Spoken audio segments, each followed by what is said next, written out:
Welcome to the show of Natchathira Jannal. இன்னைக்கு நம்ம என்ன பார்க்க போறோம்னா, நெப்போட்டிசம் இது வரைக்கும் பாலிவுட்ல தான் இருந்தது. பாலிவுட்னாலே அவங்க பசங்களை தான் நடிக்க வைக்கிறாங்க அப்படிங்கிற மாதிரி சொல்ற நம்ம தமிழ் ஆளுங்களே தமிழ் சினிமாலே நெப்போட்டிசம் வந்துருச்சு அப்படின்னு தெரியாமலே இருக்கிறாங்க. அதாவது கண்ணு கட்டின தூரத்துல எல்லாருமே நெப்போ ப்ராடக்டா தான் இருக்கிறாங்க. அதுல அவங்க பயங்கரமான ட்ரோலையும் அனுபவிச்சுட்டு இருக்காங்க. அது யாரு என்ன அப்படி தெரிஞ்சுக்கணும்னா இந்த வீடியோ ஃபுல்லா பார்க்கலாம். சோ வாங்க வீடியோக்குள்ள போகலாம். இந்த லிஸ்ட்ல நமக்கு ஃபர்ஸ்ட் வர போறது யாருன்னு பாத்தீங்கன்னா சாய் அபயங்கர். சோ இவரை பத்தி ஸ்டார்டிங்ல ரொம்ப நல்ல பேர் வந்தாலும் போக போக என்ன ஆயிடுச்சுன்னா, என்னடா ஒரு 3 ஆல்பம் பாட்டு போட்டு அதுக்குள்ள இவ்வளவு படத்துல கமிட் ஆயிட்டாரு அப்படிங்கிற மாதிரிலாம் வந்து போயிட்டு இருந்துச்சு. கிட்டத்தட்ட 5 படத்துக்கும் மேல வந்து இவரு கமிட் ஆகியிருக்காரு. இப்ப எல்லாரும் கமெண்ட் செக்ஷன்ல என்ன கேக்குறாங்கன்னா, ஓ இதுக்கு பேரு தான் நெப்போட்டிசமா அப்படிங்கிற மாதிரி வந்து கேக்குறாங்க. ஸோ வந்து என்னதான் ஆல்பம் சாங் எடுத்தாலும் அந்த அளவுக்கு ஒரு படத்துக்கு தயாரிச்சு பாட்டு பண்ணி அதெல்லாம் எவ்வளவு பெரிய விஷயம். அதுல எத்தனை பாடல் இயக்குநர்கள்லாம் இருக்காங்க. எக்ஸாம்பிள் ஷாம் எல்லாம் இருக்காங்க. அவங்களுக்குலாம் நிறைய படங்கள் கொடுக்கலாம். ஆனா பாத்தீங்கன்னா அவங்களுக்கு கொடுக்காம ஆனா உன சாய பயங்கரக்கே போதே அப்படிங்கிற மாதிரி ரசிகர்களும் கொந்தளிக்கிறாங்க. அடுத்த லிஸ்ட்ல நம்ம யார் பார்க்க போறோம்னா அதித்தி சங்கர். அதாவது சங்கரோட பொண்ணு அப்படிங்கிற ஒரே காரணத்துக்காக சினிமாக்குள்ள நுழைஞ்சு பயங்கரமா கிரிஞ்ச் பண்ணிட்டு இருக்காங்க அப்படிங்கிற மாதிரி நிறைய பேர் கமெண்ட் பண்ணிட்டு இருந்தாலும், இங்க கோலிவுட் வேலை செய்யாது நம்ம டோலிவுட் போகணும் அப்படியே தெலுங்கு பக்கம் குதிச்சுட்டாங்க. இருந்தாலும் பாத்தீங்கன்னா இவங்களை ஏன் வந்து ஒரு கிரிஞ்சான நெப்போ ப்ராடக்ட் அப்படி சொல்றாங்கன்னா, கொஞ்சம் வருஷத்துக்கு முன்னாடி விருமன் படமும் முதலும் நீ முடிவும் நீ படமும் வந்துச்சுங்க. இதுல 2 ஹீரோயின்ல யார் நல்லா பண்ணிருக்காங்க அப்படின்னு பாத்தீங்கன்னா, நீங்க கண்டிப்பா அப்சல்யூட்லி வந்து அந்த ஹீரோயினை தான் நீங்க சொல்லிருப்பீங்க. ஆனா அப்படியே உல்டாவாகி பிலிம் ஃபேன் ஆகி யாருக்கு போயிருக்கும்னா நம்ம அதித்தி சங்கருக்கு தாங்க போயிருக்கோம். சோ இதனால பல ரசிகர்கள் கடுப்பாகி அப்பவே என்ன சொல்லிருப்பாங்கன்னா, அங்க அந்த புள்ள உசுர கொடுத்து நடிச்சுக்கிட்டு இருக்கு, இது வந்து வந்தோடனே வாங்கிட்டு போயிடுச்சா அப்படிங்கிற மாதிரி அப்பவே கமெண்ட் பண்ணாங்க. அதுல இருந்து ஆரம்பிச்சது தான் அதித்தி சங்கருக்கு இப்ப வரைக்கும் ட்ரோல் அனுபவிச்சுட்டு இருக்காங்க. சரி கோலிவுட்ல அதுக்கப்புறம் மாவீரன் எவ்வளவோ ஹிட் படங்களை கொடுத்தாலும் நீங்க எதுவுமே வேலை செய்யவே இல்லை. சரி இங்க எல்லாம் நம்மள கலாச்சினே இருக்காங்க, டோலிவுட் பக்கம் போலான்னா அங்க அதை விட கலாய்க்கிறாங்க.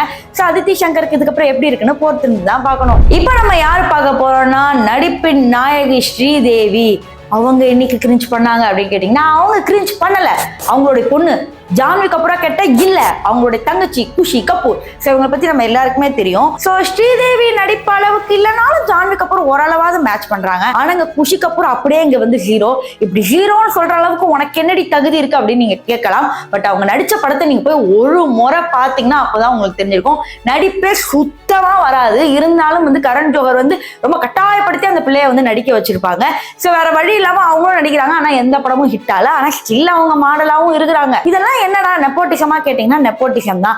ஸ்ரீதேவிக்கு அந்த அளவுக்கு மவுக்கு இருந்தது, அவங்க நல்லா நடிப்பாங்க, எவ்வளவு அவார்டு வாங்கியிருக்காங்க. ஆனா அவங்களோட பொண்ணு இப்படி இருக்காங்களே அப்படின்னு சொல்லி எந்த கண்ணாலையும் நம்பவே முடியல. நெப்போட்டிசம்னு சொன்னாவே கண்டிப்பா எங்க அப்பா வேற நான் வேறன்னு சொன்ன சூர்யா சேதுபதி பத்தி பேசியே ஆகணும். இவரோட பிரச்சனை என்ன தெரியுமா, இவர் நல்லா தான் நடிச்சிருந்தாரு அந்த படத்துல, நல்ல ரிவ்யூலாம் வந்துச்சு. ஆனா மேட்ரு என்னன்னா அவரோட ஆட்டிடியூட். ஸோ ஸ்டார்டிங்ல இருந்தே பாத்தீங்கன்னா அவரோட ஆட்டிடியூட் ரொம்ப எகத்தாளமால பேசிட்டு இருக்க, எதுக்கு எடுத்தாலும் யாரும் அவனை பார்த்தாவே அடிக்கணும் போல இருக்கு அப்படிங்கிற மாதிரி தான் எல்லாரும் கமெண்ட் பண்ணிட்டு இருந்தாங்க. இதுல இன்னும் வெறியேற்றுற மாதிரி என்ன பண்ணாருன்னா, தன்னோட ரசிகர் மீட்டுன்னு சொல்லி பபுள் கம் அப்படியே மென்னுக்கிட்டே வந்து வாடா போடா அப்படிங்கிற மாதிரிலாம் வந்து பண்ணிட்டு இருப்பாரு.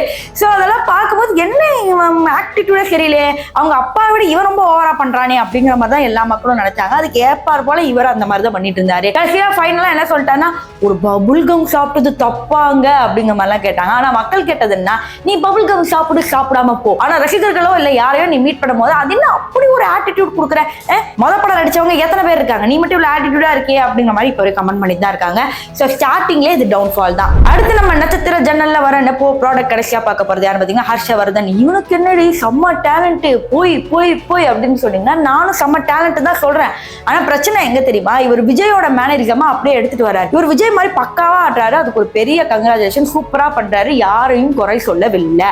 ஆனா இங்க மேட்ரு என்னன்னா, இப்ப நான் முன்னாடி சொன்ன அந்த 4 நெப்போ ப்ராடக்ட்டும் ஏதோ பேட் ஃபேமோ குட் ஃபேமோ அவங்களுக்கு ஏதோ ஒரு ஸ்டைல் இருக்கு, உருவாக்கி முன்னாடி வந்துட்டாங்க. ஆனா ஹர்ஷவர்தன் அப்படி சொன்னாவே நமக்கு ஞாபகம் வருதுன்னா, இவர் விஜய் மாதிரி ஆடுவாரு, விஜய் மாதிரி பண்றாரு, பாட்டு பாடுறாரு. இவருக்கு இப்படிதான் இருக்கே தவிர இவருக்குன்னு தனி மேனரிசம்னே இல்ல. ஃபார் எக்ஸாம்பிள் என்னன்னா, இவரு உருவாக்குன ஒரு ஆல்பம் சாங் வெளியே வந்துச்சுங்க, அதுலயும் விஜய் மாதிரியே பண்ணிட்டு இருந்தாரு. ஸோ ஒரு கட்டத்துக்கு மேல என்ன இரிட்டேட் ஆக ஆரம்பிச்சது, என்ன சும்மா விஜய் மாதிரி பண்ற, விஜய் மாதிரி பண்றாரு, விஜய் ஆடுவேணி அப்படிங்கிற மாதிரி தான் எல்லாரும் கேட்க ஆரம்பிச்சாங்க. ஸோ அதனால ஹர்ஷவர்தனுக்கு இதுல வந்து ஒரு குட்டி அட்வைஸ் என்னன்னா, கமெண்ட் செக்ஷன்ல வச்சது சொல்றேன், நீங்க உங்களுக்குன்னு ஒரு ஸ்டைல தனியா இப்போ உருவாக்குறீங்களோ அப்பதான் தமிழ் சினிமால நிலைச்சு நிக்க முடியும். யாரோ ஒருத்தர் பண்றாங்க அவங்கள மாதிரி நான் பண்றேன் அப்படிங்கிறதுக்காக எல்லாம் வந்து ரசிகர்கள் இங்க தூக்கி விட மாட்டாங்க அப்படிங்கிறது நமக்கு நல்லாவே தெரியும். சோ இந்த 5 நெப்போ ப்ராடக்ட பார்த்திருப்பீங்க. இதுல எந்த நெப்போ ப்ராடக்ட் பாஸ் ஆவாங்க ஃபெயில் ஆவாங்க அப்படிங்கறத கமெண்ட் செக்ஷன்ல சொல்லுங்க.